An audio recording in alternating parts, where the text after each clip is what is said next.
Welcome to NGN. I'm Julian. I'm here with Leo Sang. Leo is an artist who works with screen captures as well as actual photography in the real world. So we're here today to talk a little bit about what it's like to compose and find shots within games. So presumably your background started in actual photography, right? With a real camera? Primarily I'm a graphic designer, but I guess photography, graphic design, arts, they all come together on some point.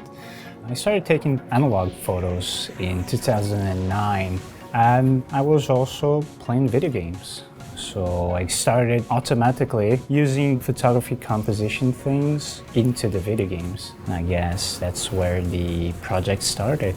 What is the benefit, or what different challenges do you have now when you're trying to compose a shot inside this digital world? Video games actually have an advantage over real-life photography because you have, you can fly, you can go to completely weird angles you couldn't do in real life. The tools for taking pictures in video games are growing every day, I guess. And now, because of new tech like Ansel, I think there's kind of an evolutionary step here in this art form. Have you worked with Ansel at all? Yep, I've been using Ansel with Mirror's Edge Catalyst, The Witcher 3, and now with Arc. The first time I used Ansel, it was pretty much, wow, I wish I had Ansel for every other game. Because before Ansel, I had to sometimes hack the game, or I had to download a mod that would give me first-person view. So with Ansel, it's gonna be a lot easier for everyone who wants to try video game photography.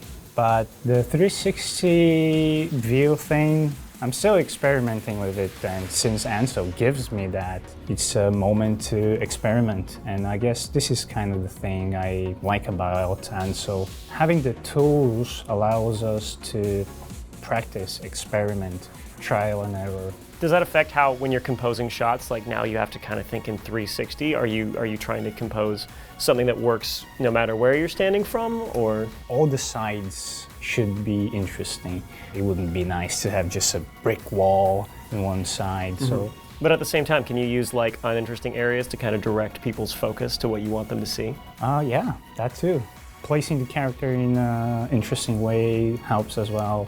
Even though you have the 360, one spot is the most interesting. Well, if people want to check out your work both in the real world and the digital world, where can they find your stuff? I have a Tumblr blog, I have the Instagram as well, and I have my own website with some texts about the project itself. Awesome. So if you guys are interested in Leo's photography, go ahead and check out his stuff, or you guys feel free to actually play around with Ansel or any of these other screen grab tools that you have now at your disposal, and thank you guys for tuning in.